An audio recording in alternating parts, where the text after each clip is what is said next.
Hello everyone, this is Allegedly Caleb, and I'm excited to show you a brand new Solitaire Advanced Squad Leader campaign game that I'm going to be playing in. So, this is a group Solitaire Advanced Squad Leader campaign where essentially there's 17 different people led by ASL Spotting Ground, which is a great YouTube channel, go check them out, where we are all playing either a different company. We've got commanders who are in charge of our battalions, and then there's even someone who's in charge of the two different regiments and potentially someone in charge of the division. So each time those people will roll a mission and then they'll give it down to their subordinates and then they'll pass the missions around, and each of the company commanders, of which I am one, has their own little company that they're managing. So it's a little bit different from a normal Solitaire Advanced Squad Leader campaign, but it's more engaging, it's more fun, you can do a little bit more roleplay, and I was given my first mission back early August.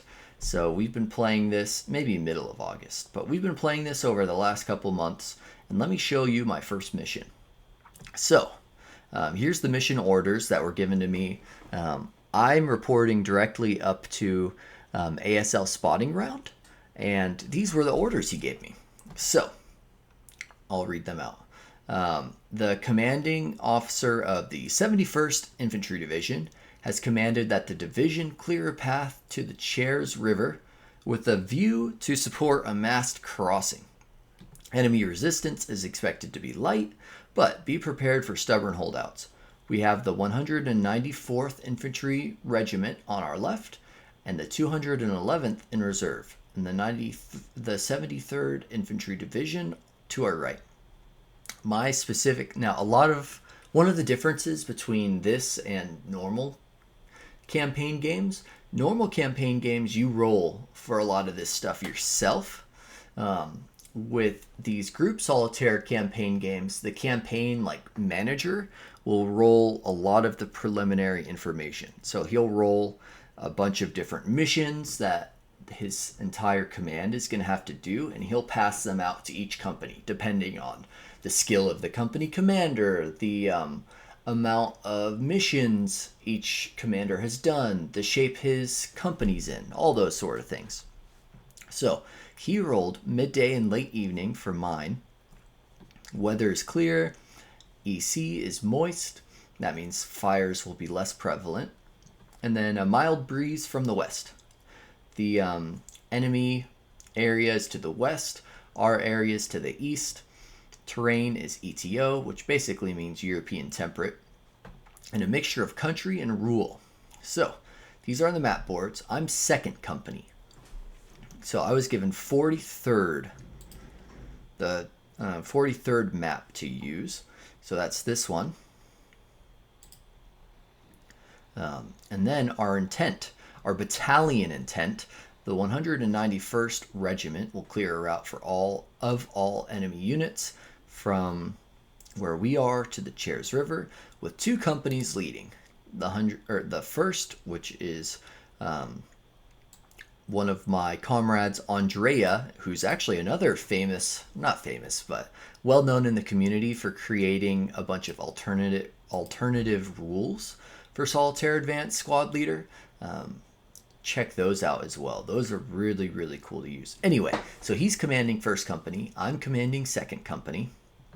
And then we've got two more companies in reserve, the third and the fourth. So I've got the fourth behind me, the third's behind Andrea.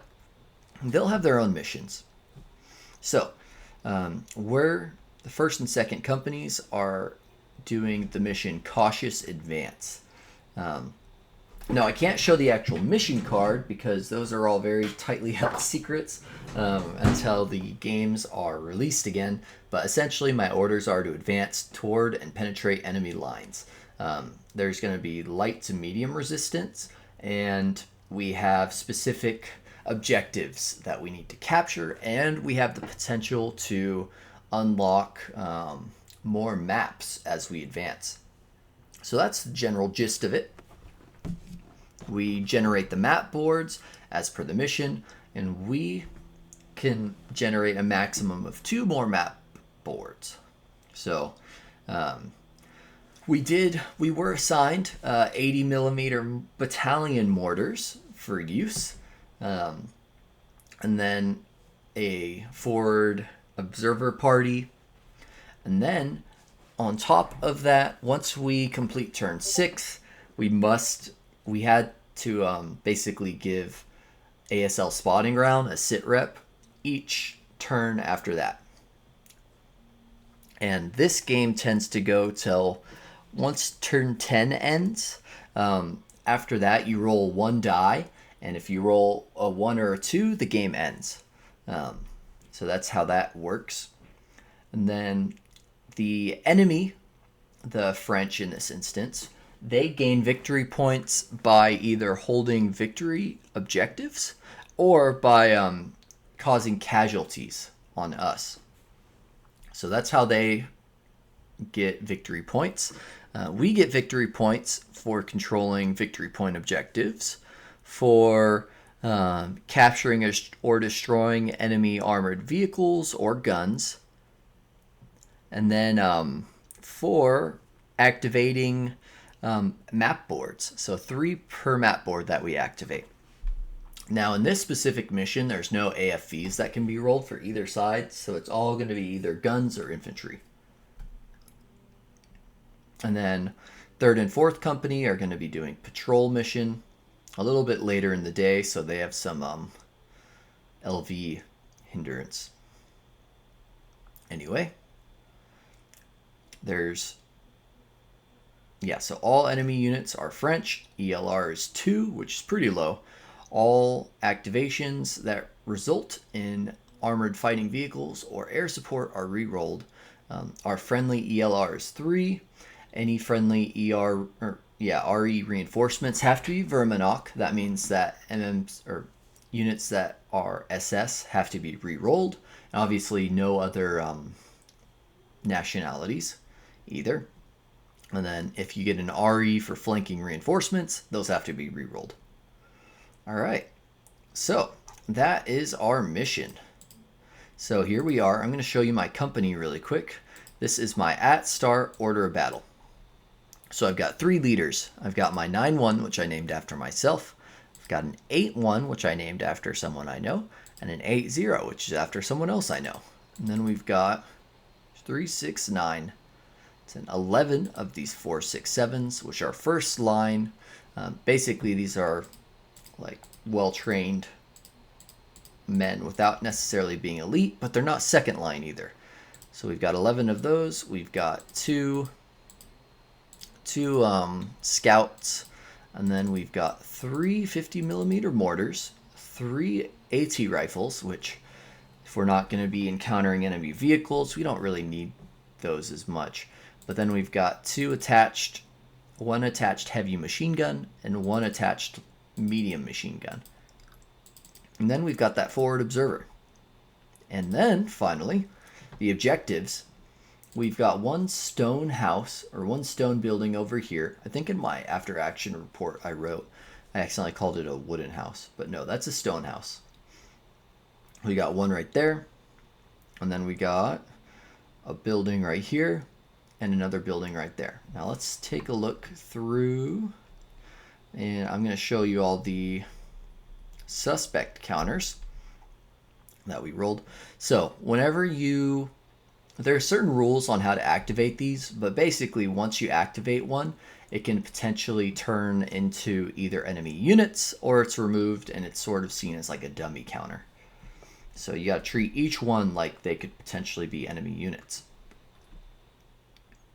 All right, and this is how I set up.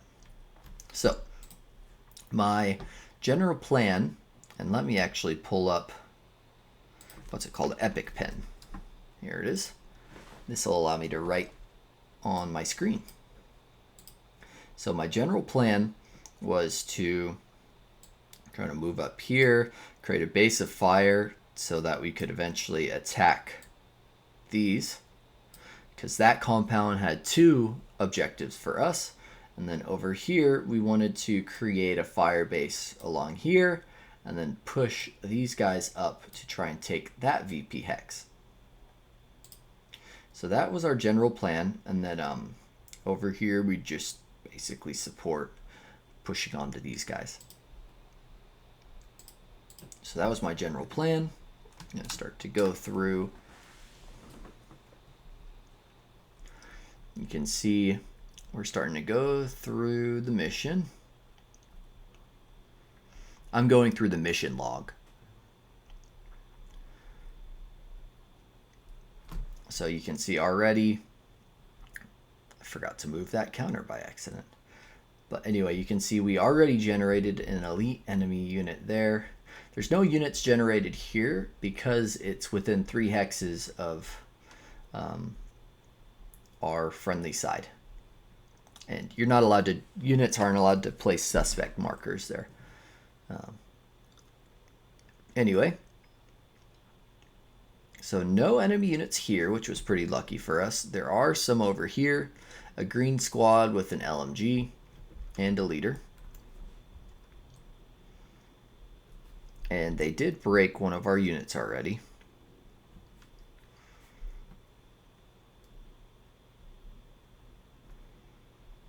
Okay, now there's another squad over here. First line French squad. They broke these guys. Okay, now we generated some more over here. A first 1.5 first line squads. They fired. So we're not really advancing over here on the right. I'm trying to advance across open ground.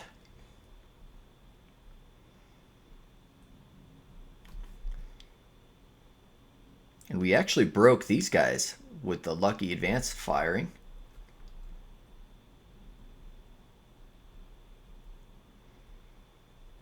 All right, now we're in the advanced phase. All right, now it's the enemy turn.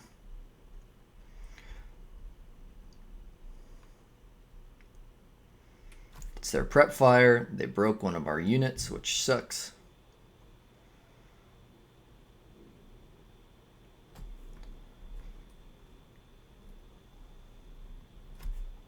Okay, they tried moving. They broke.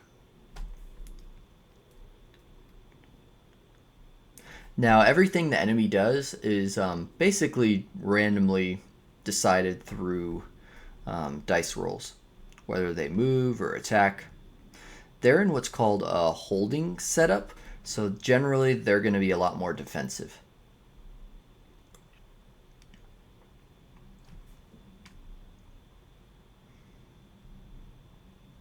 All right. Luckily, we were able to break the squad there. You can see we actually killed some of them with the casualty markers on the ground. That's a mod, not in the base game. All right. Now they did generate a squad out in the brush right there. They were able to bring back that green unit.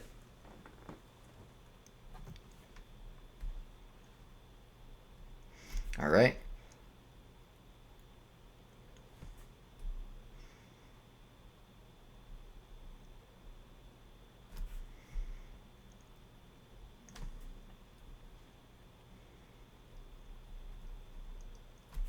All right, we generated the marker in here, and it's a 25mm anti-tank gun, and it's in a fortified building. So that's going to end up being a bit difficult. So with these fortified buildings, the stone buildings already are pretty tough. It gives a +3 to any attack roll that you do on the enemy there. Now, if it's a fortified building, it adds another +1, and you can't enter the building if there's enemy units in there. So normally you can advance into an enemy held position and enter close combat. With fortified buildings, you can't do that. You have to wait until it is unoccupied. There's a little bit of a caveat there, but okay, we generated another half squad back there. Still 2 suspect markers in the other side of that building. We did break both of the units over here, which is good. but we uncovered a couple of units along this bocage.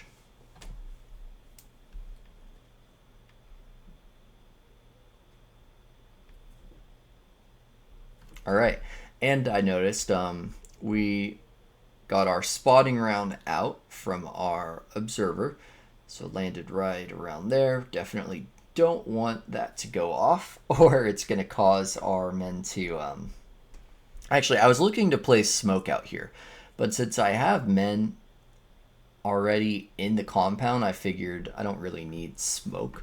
I need to try and get these guys to be silenced. Okay, and we did generate a couple squads here. A first line squad with a mortar, a 60mm mortar, and a leader.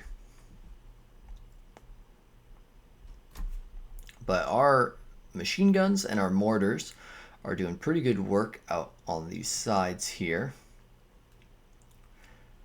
Now, we are having trouble breaking into this area. You can see we actually did lose some men in those woods.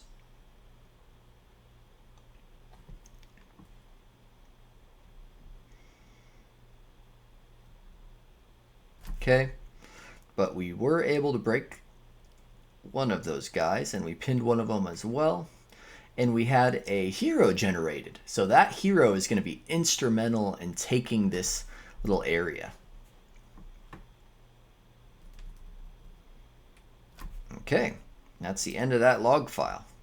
So overall, we just started turn 3. These guys are able to get a foxhole for themselves.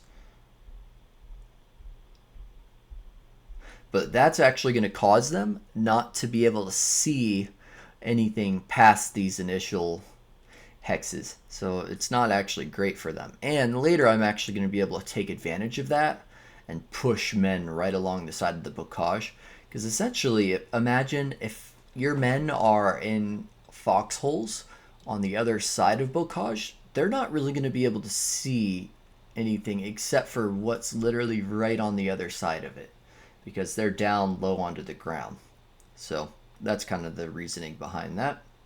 Anyway, this victory point is still being quite a thorn in our side. So is that fortified building. And they've got more men back here. All right, so I will be right back with the next log file. All right, it is now turn 4. We accidentally skipped turn 3. I think I just saved it incorrectly as a save instead of a log file. But you can see there's a new map. So with these guys advancing up into this hex, we had to roll, because once you get within 5 hexes, you start to roll to generate a new map, which we did, and it did generate 2 new VP, one right here and one right here. So we're still trying to get past this whole area though. Anyway, we're starting to hit this area with our mortars. They've got both their guys in that victory hex right there. Our spotting round is a little closer to where we want it now. And then we've got almost an entire platoon up in this building now. So 2 squads plus our hero plus myself, our leader. And then we've got a bunch of enemies throughout the rest of this compound. So let's see what happens. Rolling for command. Okay. More enemies are generated. Another first line full squad. And they cause these guys to break. And they put some casualties down on them. All right.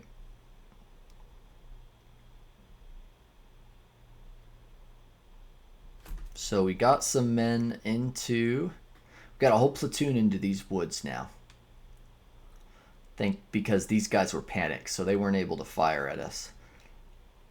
Luckily. Alright, and one other thing, we were finally able to break these guys. I think we fired on them with this unit right here. So they're going to try to escape from that building.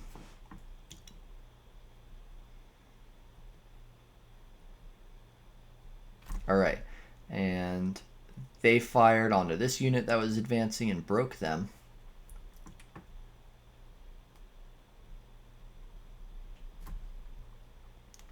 And we tried to move one of our squads into this hex next to them, because our goal is to get them into close quarters combat, and they killed them. I think they rolled a snake eyes. You can see that up there.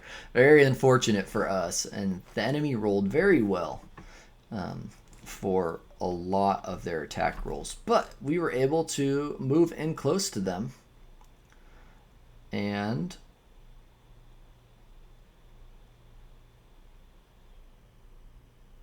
why did they break again?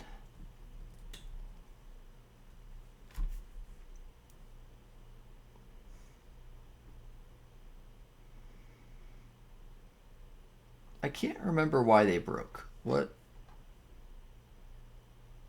Oh, they might have broken by our defensive fire? No, I don't know. I think, yeah, I'm not sure. I'm not sure why they broke. I'd have to go back and double check that. Oh, if I remember right, I think, no, I don't think that's it. Yeah, I can't remember. Anyway, actually, let's go back. Why did they? Oh, it's too late. I can't go back to that.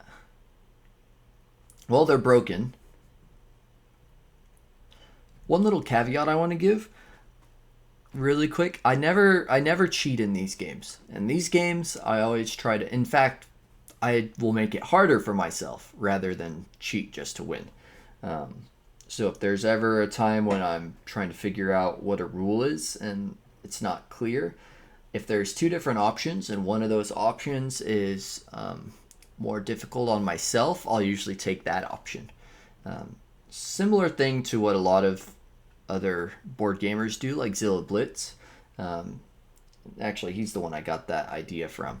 But anyway, just want to put that little caveat out there. We took quite a beating in this battle. I mean, you can see our casualties already. We're down about 2 squads to the enemy's 3 squads plus a leader. We were able to push in here.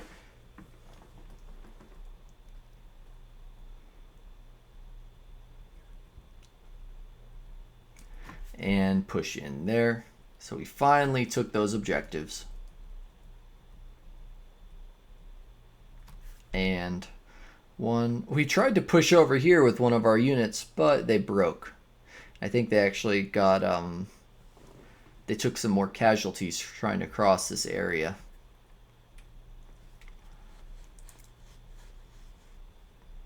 Alright, now it's the enemy's turn. So far we took 2 objectives and we're trying to take this one.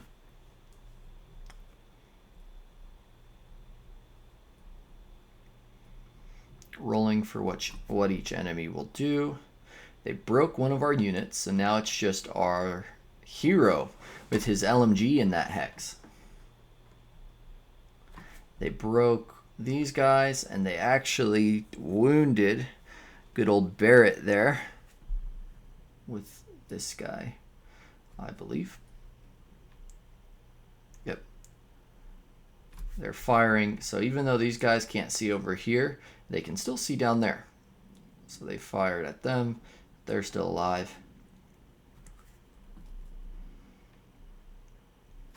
Still a lot of fighting going on in these hexes.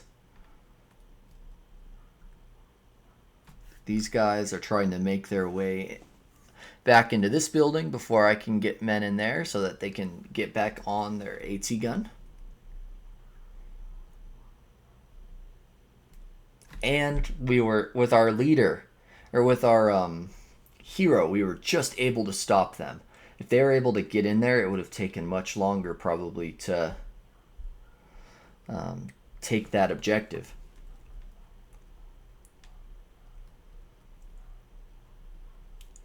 And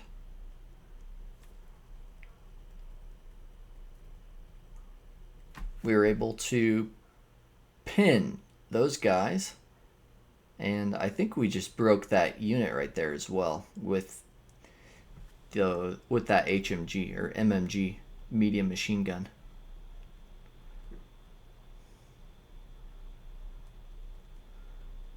Now, unfortunately, we're getting unlucky with our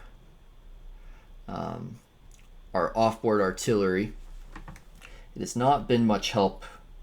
We have not gotten any barrages yet, and we have to withdraw it on turn 6 because it's going to go help fourth company. So we only have a couple more turns to use it.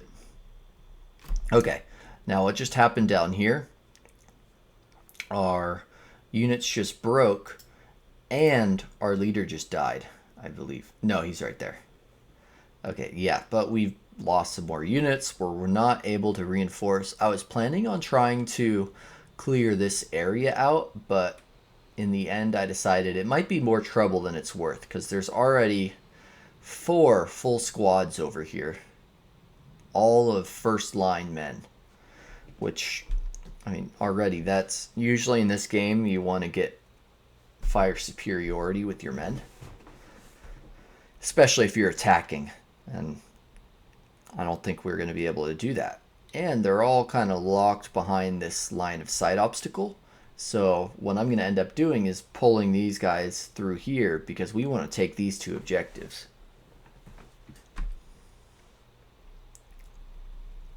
But I'll need to clear these corridors along here and along here before I can do that.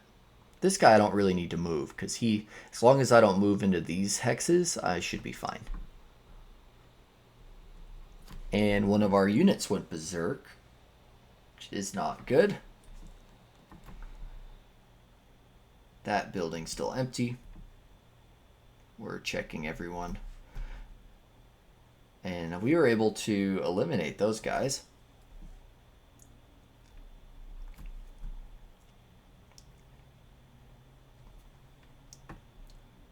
Our spawning round is now over here. Don't want that to go off, because that's going to potentially cause our hero to... Well, I guess that could go off, but I think I purposely chose not to convert it straight into FFE.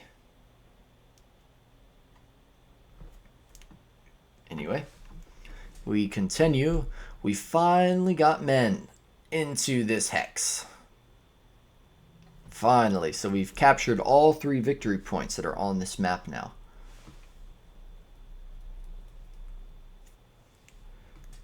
We've got our berserk unit.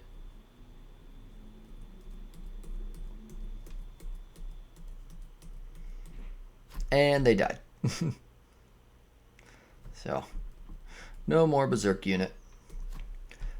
Casualties is now 1, 2, 3 squads for us, and 1, 2, 3.5 for them plus one of their leaders. So it's still pretty even.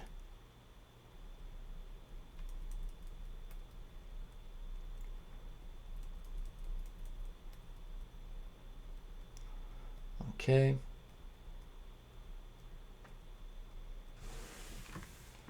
All right, and the turn switched to the French now. So we have control of all these victory hexes. Now we're trying to figure out what to do now. How we're going to push into this next map, because you can see both of these hexes have large bodies of woods around them, and those woods have a lot of units. We're pretty much ignoring this side of the map because there's nothing really over here for us to get. So we have some units kind of covering their flank, but that's about it. Okay, they fired on us.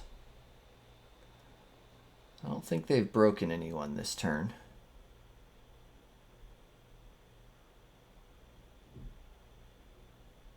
But we did lose one of these units. Actually, we lost the guys in those woods. They just got killed.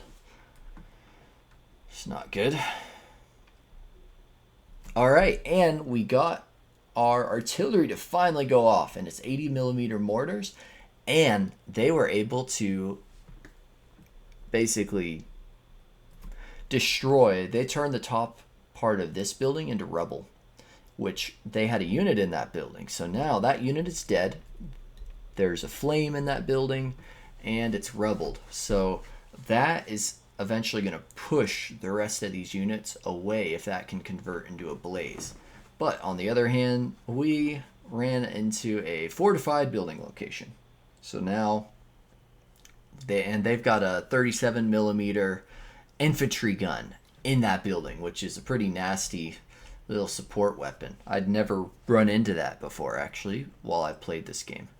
So they've got that there. They've got an elite unit in the woods over here. Yeah, that's nasty. But our mortars were able to get those guys routed, which is awesome.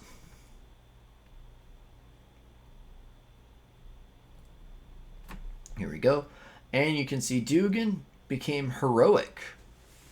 So I believe that was through an RE, which we had to pick a random leader to turn heroic. So now he's heroic, which means he can now actually fire a weapon.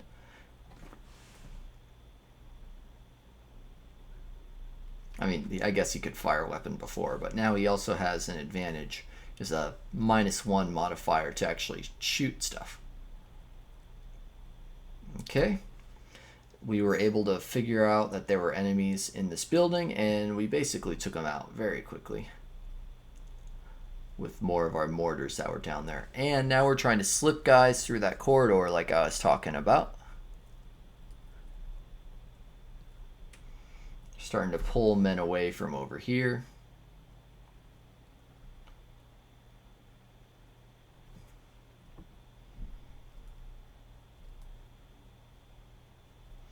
You can see we're pulling out from over here as well.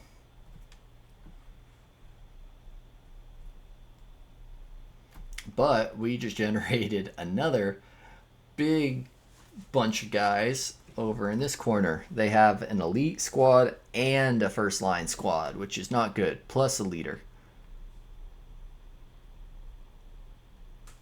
So they're going to be able to shoot at anyone trying to cross this corridor, which they've already broken our medium machine gunner.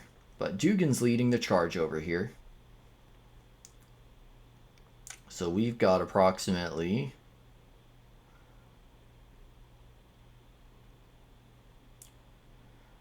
one platoon plus our support weapons trying to cross through here.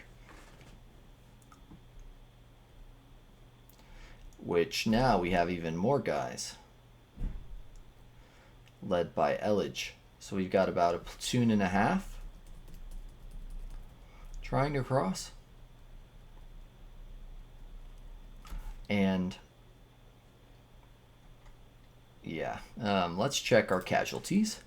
We're now at 2, 3, about 3.5 or 4 if you count the crew. Squads lost. So not looking too good. That's about an entire platoon worth lost.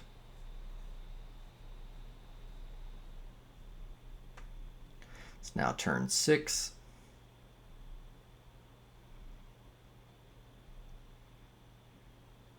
Okay, we were able to rout one of the units over here, or I guess the leader and one of the first line squad, which ELR'd and became green, but their elite squad became fanatic.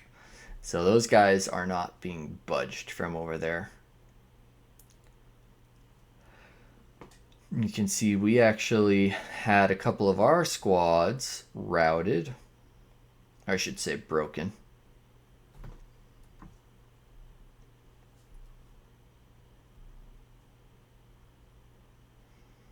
Okay, they broke because we discovered another elite squad covering this area.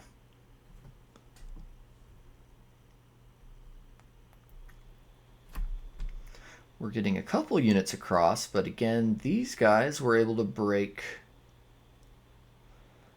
them as they went into those woods.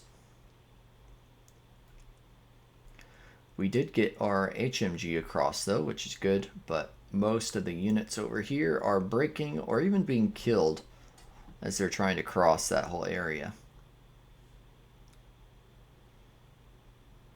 There. We got some more, we got these guys across, but we discovered a green squad hiding in these woods. You can see a bunch of those squads that are broken. We got our leader, and we've got one squad. And then we've got another squad right there. And then Dugan's trying to rally these guys. And we got Barrett, who's also wounded, trying to rally those guys. For the most part, we're pretty bare over in this facility now.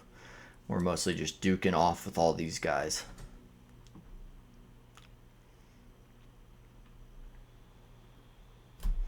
Even down here, we're pretty bare. We do not have a lot of men left, and we had to withdraw our radio, which sucks. Our observer. But just in the nick of time, we rolled an RE, which gave us 3, 4, 5 squads of reinforcements, which was, man, I don't think I would have been able to do this without them, honestly. Actually, you'll see how much they were able to help. Because, look at this, one of their squads became berserk, which is actually really scary in Solitaire Advanced Squad Leader when you're facing people that are in hold pattern, because usually they'll not charge you, but in this case, got a whole berserk squad charging our half squad. And that's very scary. But we were able to get some men into this hex, which is awesome. So we've captured that victory point. We've got more men, again, led by Dugan over here. And we're starting to flood this whole area with our men. We've got about a platoon in there now, although some of them just broke.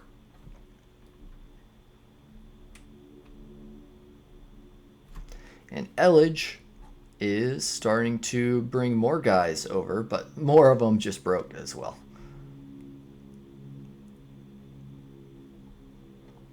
And then you can see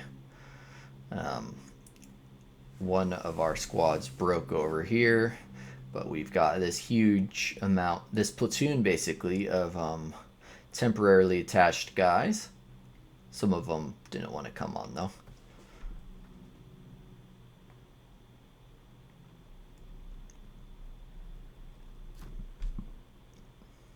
And they were able to break this squad, which is awesome.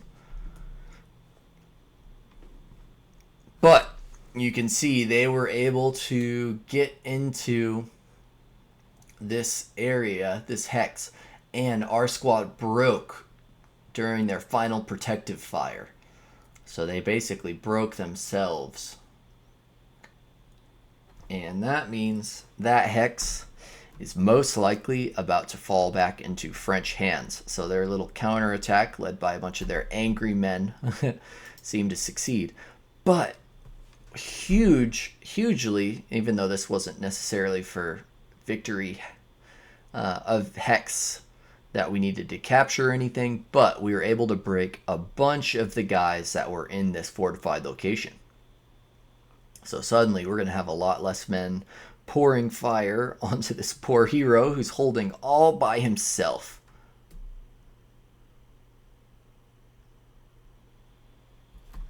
And that's the end of that log file. So that hero is holding this victory location almost all by himself, and he did that for a good, if each turn is what, like,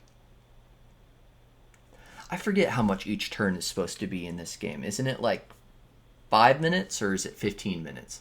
Anyway, he was holding this all by himself against probably like a platoon of enemy men for a solid like 30 minutes to a couple hours, maybe to like 2 hours, which was impressive. So these mortars, I think, were what eventually broke them. Either these guys or those mortars. So you can see now they got that berserk unit back in that hex. They've recaptured it, but they also have eyes on our entire platoon right there. And if you know anything about berserk units, they are forced to attack whoever they could see nearby. So they're going to come for us, and we're going to be able to eliminate them 3-1 most likely. But we've established our control over this hex.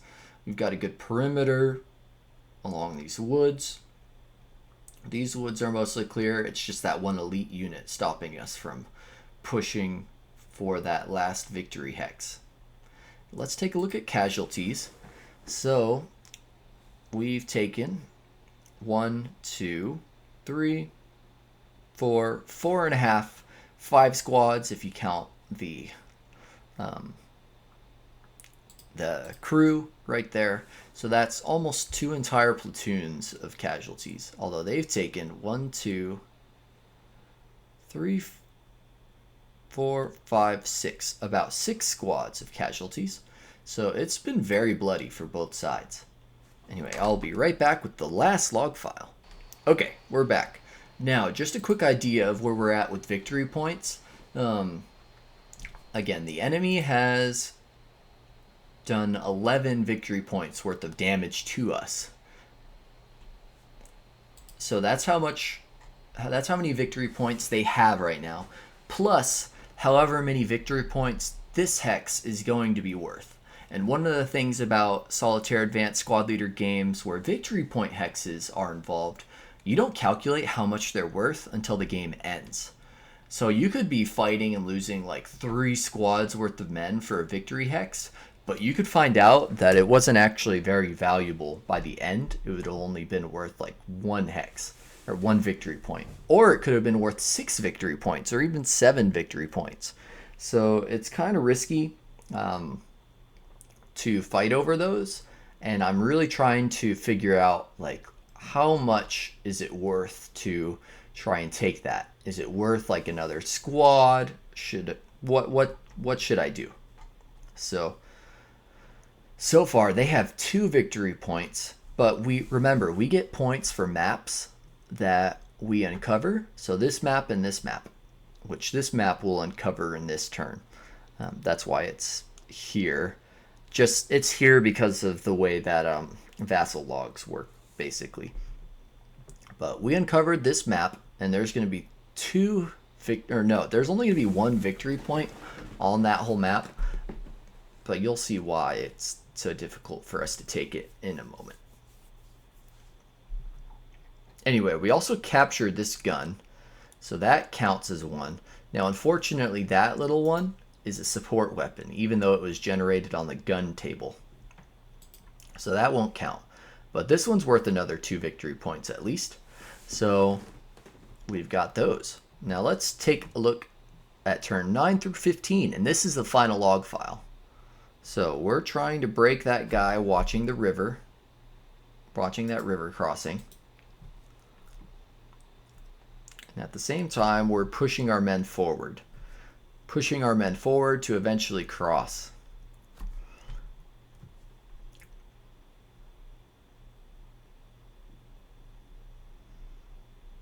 Okay, that's me generating that new map. All right.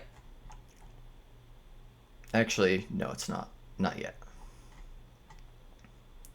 Now we moved our men into that hex, I believe. They were able to fire at them.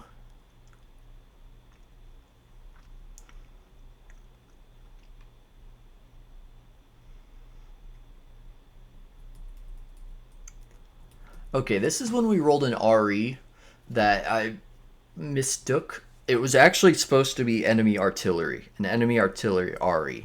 Um, Basically, I realized what happened later. I thought that they got a weather RE, but I forgot to subtract one on the color die roll. And because of that, they actually got an artillery RE, which would have basically landed right here, which could have been devastating. Um, but I end up doing it again later, and you'll see what happens there. But anyway, just want to explain that really quick. Now, for the most part, because of the way that Solitaire Advanced Squad Leader works, any unit that is in a foxhole will not voluntarily leave that foxhole for almost any reason. So all these units that you can see are out of our line of sight and that are in foxholes, they're not going to move. And when a unit that is out of line of sight rolls to fire for its action, instead it will dig in. And when it digs in, it goes TI, which means it can't advance. So what pretty much happens is any units that end up being outside of your line of sight, they will stay there for the rest of the game unless you bump into them intentionally again, because they can't move as long as they're TI. So you just got to make sure you keep rolling until they're either dug in and then they won't move, or if they choose to dig in, then they'll be TI, which means they can't advance or move. So most of these guys are now no longer a threat to us, which is good. Let's keep going down. Okay, we were able to finally break this guy, I think, with all of these guys firing together. All right. Some of those guys broke. That guy's still going. And we were able to kill that Berserk squad who tried to come into our hex. Or maybe we just defensive fired on them and killed them. Either way, we were able to kill them, so we're going to be able to take that back again with this temporarily assigned platoon.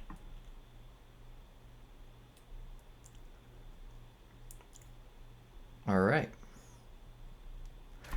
Okay, and then I moved all these guys up, and I was led by the heroic Dugan. He is wounded, but he was able to move just far enough to take that.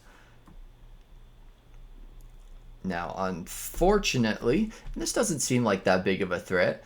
They had a half squad in those woods, kind of keeping line of sight over there. They only have 3 range, that's the middle one, so they only get 1 firepower into the middle. But unfortunately, they rolled a 2 on their infantry fire, on the infantry fire table. And since these guys were moving without assault movement or anything, it's a -2 die roll, which is a 0. And because of that, if you look at a 0 on the 1 table, that's a KIA. That's 1 unit KIA. And I rolled Dugan. So poor heroic Dugan sacrificed himself to take that objective, but he got killed basically by a lucky shot or by the most crack shots in the French army. So that was unfortunate. He was worth 2 victory points as well. So now we're starting to get up there in victory points. We'll take a look at those once this turn is done. But we pushed more guys up. So now we've got 1 squad there. And we control that hex. And at that point, that's when we discovered this map. So not many markers on there, which is unfortunate, because if I had more men, and I thought I was about to run out of time because the game could potentially end at the end of this turn. If I had more men and more time, I definitely would have tried going for that one. Because look, there's like nothing here. The only stuff here is really these markers on the other side of those woods. So pretty much at this point, one more big thing is going to happen.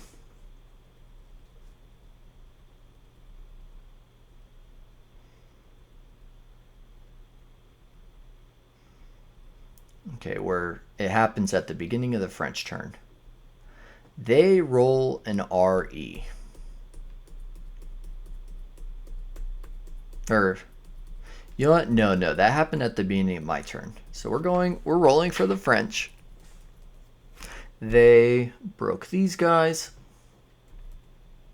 I think they actually caused a casualty reduction. So those guys took some casualties, and they also tried moving towards this objective with some of their units. But with all our guys here watching and all of them being in command, we're able to easily take them out.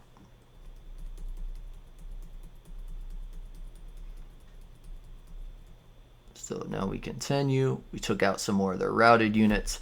Now their snipers started going off at the end. Because I was trying to pick up all these mortars so that I could keep them for the next game. Because any things like this, support weapons, all of that's left just on the ground at the game end, you forfeit. Like, it's basically destroyed. So I was trying to pick those up. But I was able to capture all of these guys. So these are all prisoners now under them. You can see them here now. So we captured about 2 squads worth of French prisoners. 2 full squads. Okay, and now here we got a friendly RE, and the enemy should have also received their RE. So I'm going to give them their artillery that they should have gotten. And you can see one of them lands right on, almost right on my guys.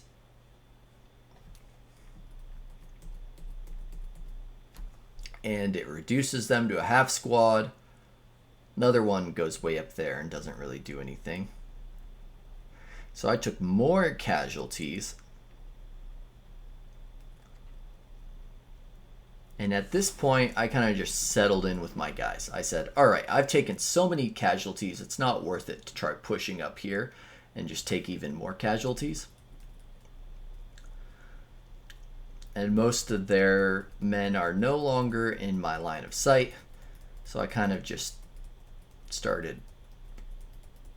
I kept my men and I just rested them while I waited for the turn to end. But one more unfortunate thing is going to happen that's worth taking note of.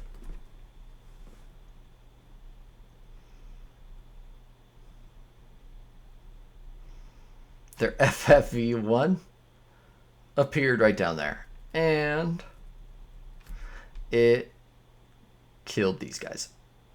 That crew right there. So this, I believe, will be the final. Now we're just going to go through the ending. Yep. And the game finally ended. So here's the final spots, final positions of everyone. The hero got wounded, but they're still alive. They were wounded by that same artillery strike that killed those guys. The 10th platoon stayed over here and guarded that victory hex. These guys were able to pick up all of our support weapons that were still on the ground. That blaze never spread. It never spread anywhere. And they never tried to recapture that hex. So that was able to stay under us. Now for casualties, we took a lot of casualties. We actually had 17 worth of casualty VP because for some reason this hero wasn't counted correctly. So we lost 1, 2, 3, 4, 5, 5.5 squads and 2 crews plus our leader Dugan. So that's 17 casualty points. Now they ended up losing 1, 2, 3, 4, 5, 6, 7, 8, 9 squads plus 1 crew. So we did it. This was a pretty bloody battle. That's about a whole company worth on their side, whereas we have about 2 platoons worth, which is not good. So this was a very bloody battle. We ran into some French strong points. We were a little too aggressive at times, and we got punished for it. And now we're basically right on the brink of winning or losing. I still have no idea what's going to happen. So let's see. I'm counting up all of the victory points right now. So this is how many casualty VP they had.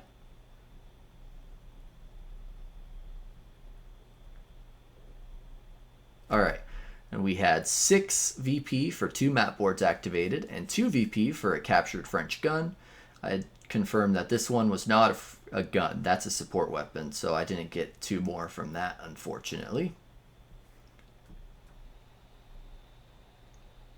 All right. And now I start rolling VP. So this victory point that I fought so hard over and lost so many men trying to take, it was only worth 1 victory point, which was, I was pretty pissed off about that. Then this VPO ended up being worth 3, so that ended up being better. This one ended up being worth 4, so that ended up being good. And you can see, look how close it is right now. And now we've got